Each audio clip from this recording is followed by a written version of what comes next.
শুভেন্দু অধিকারীকে আমরা কেউ ছাড়বো না। 4 তারিখের পর শুভেন্দু অধিকারীকে আমরা তিহার জেলে পাঠিয়ে দেবো। কি দেবেন তো? দেবেন তো তিহার জেলে? আর রেখা যাবে দমদম, না হলে আলিপুর সেন্টার জেলে। শুভেন্দু জেলে বসে তখন কি করবে? কি করবে না, তখন বলবে, বলুন কি করবে? গান গাইবে, দুঃখের গান। তোমার দেখা নাই রে, তোমার দেখা নাই, তখন এই গান গাইবে। আর রেখা পাত্র জেলে বসে কি করবে? ও তখন কি বলবে জানেন? একে প্যার কা নগমা হে, मौजों की रवानी है, जिंदगी और कुछ भी नहीं, तेरी मेरी कहानी है। রেখা তখন এই গান গাইবে। নূতন বাজারে যে পথসভা হচ্ছে, সেই পথসভার আগে যারা আমাদের মিছিলে পা মেলালেন, সবুজ ঝান্ডা কাঁধে নিয়ে, তাদেরকে অসংখ্য ধন্যবাদ, অভিনন্দন জ্ঞাপন করছি। সাথে সাথে আমাদের মঞ্চে সেই 21শে জুলাইয়ের রাজন্যা, যাকে আপনারা দেখলেন সন্দেশখালীর সরবেড়িয়া বাজারে, তিনি উপস্থিত ছিলেন। উপস্থিত আছেন আমাদের প্রসেনজিৎ গাঙ্গুলি, মণিপুরের প্রধান, শ্রেয়া পারভিন। নমস্কার। এই মঞ্চে উপস্থিত এই সন্দেশখালী বিধানসভার বিধায়ক সুকুমার মাহাতো দাদা এবং এই মঞ্চে উপস্থিত দিদিভাই আছেন জেলা পরিষদের কর্মদক্ষ, পঞ্চায়েত সমিতির সভাপতি এবং এই মঞ্চে উপস্থিত পঞ্চায়েত সমিতি এবং অন্যান্য পঞ্চায়েতের মেম্বার যারা আছেন, সকলকে আমার পক্ষ থেকে অভিনন্দন সালাম জানিয়ে আমি দু একটা যে ঘৃণ্য রাজনীতি বিজেপি এতদিন ধরে করে গেছেন সে বিষয়ে কিছু বলার সুযোগ করে দিয়েছে, তার জন্য সবাইকে অসংখ্য ধন্যবাদ।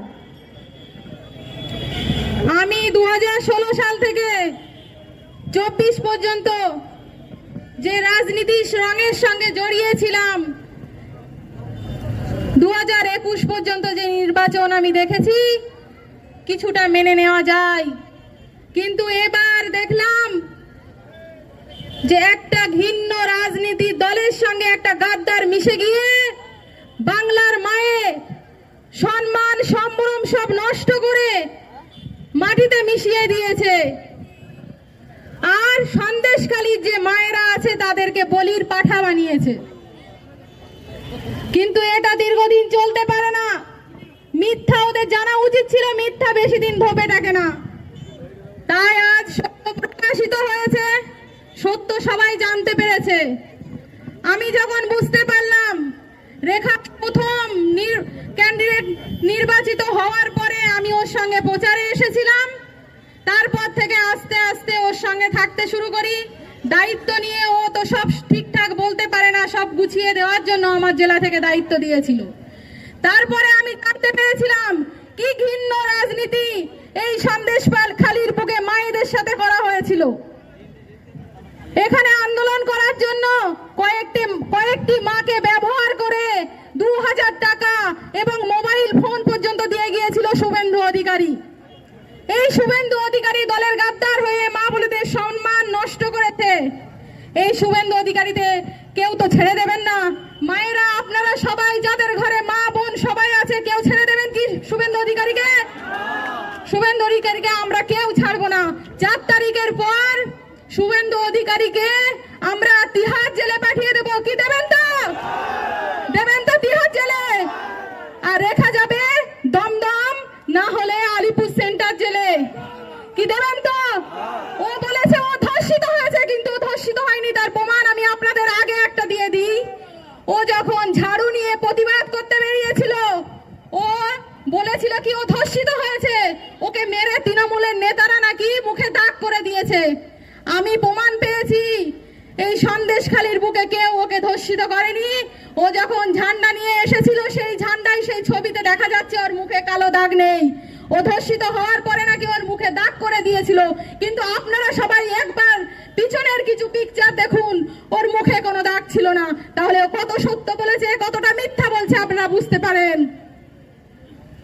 তারপর 15ই মে যখন অন্বেষা মণ্ডলকে সিভিক ভলেন্টিয়ারের বউকে এই চক্রান্তের সঙ্গে জড়িয়েছিল, আমিও সেদিন এখানে উপস্থিত ছিলাম। আমি সারা রাত জেগে ওই মহিলাকে সুরক্ষা দেওয়ার চেষ্টা করেছিলাম। ওকে আমি থানাতে নিয়ে এসে আমি অভিযোগ দায়ের করি। ও সেখানে বলছে যে আমি শ্লীলতা হয়েছি, এফআইআর এ লেখা হচ্ছে আমি শ্লীলতা হয়েছি, কিন্তু এফআইআর এ যেটা লিখেছে পরের দিন গোপন জবানবন্দি দিয়েছে 164, কিন্তু সেখানে কি বলছে আমি ধর্ষিত হয়েছি।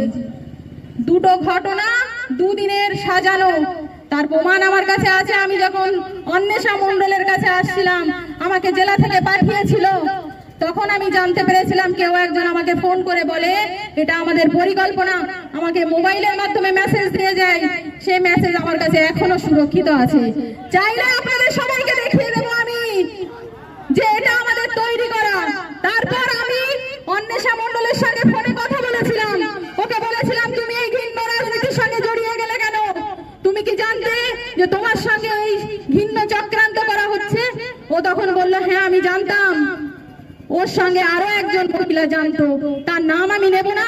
যে মায়েদের সম্মান নিয়ে এখানে চিনিমিনি খেলেছে সেটা আমি মেয়ে হয়ে খেলতে পারবো না, তাই আমি সেই মায়ের নাম নেব না, কিন্তু আমার কাছে সব রেকর্ডিং আছে। তাই বলছি এই যে ঘৃণ্য রাজনীতি, একটা রাজনৈতিক দল এই সন্দেশখালির বুকে মায়েদের সম্মান নষ্ট করে সম্ভ্রমকে ধুলোয় মিশিয়ে দিয়েছে। তার সঠিক জবাব দেওয়ার জন্য 1 তারিখে সকাল সকাল গিয়ে জোড়া ফুলে ভোট দেবেন। হাজী নুরুলকে ভোট দেবেন, কি দেবেন তো? সবাই দেবেন তো? আর শুভেন্দু জেলে বসে তখন কি করবে? না, তখন বলবে, বলুন কি করবে? গান গাইবে, দুঃখের গান। তোমার দেখা নাই রে, তোমার দেখা নাই, তখন এই গান গাইবে। আর রেখা পাত্র জেলে বসে কি করবে? ও তখন কি বলবে জানেন? একে প্যার কা নগমা হে, মौजों की पानी है, जिंदगी और कुछ भी नहीं, तेरी मेरी कहानी है। রেখা তখন এই গান গাইবে। ঠিক বললাম তো? প্যারের কাহিনী, প্যার সম্পূর্ণ হলো না। আমি আমার এই সংক্ষিপ্ত বক্তব্য দীর্ঘায়িত করব না।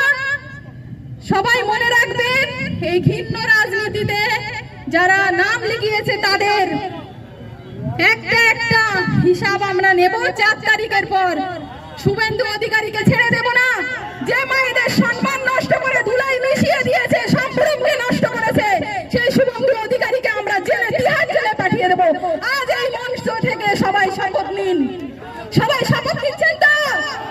মায়েদের সম্ভ্রম নষ্টের প্রতিবাদে আপনারা পথে নামবেন তো? ধন্যবাদ। আপনারা সবাই ভালো থাকবেন। আমার সঙ্গে একসঙ্গে সবাই বলুন, জয় বাংলা, জয় বাংলা। মমতা ব্যানার্জি জিন্দাবাদ, অভিষেক ব্যানার্জি জিন্দাবাদ, হাজী নুরুল জিন্দাবাদ। জয় বাংলা।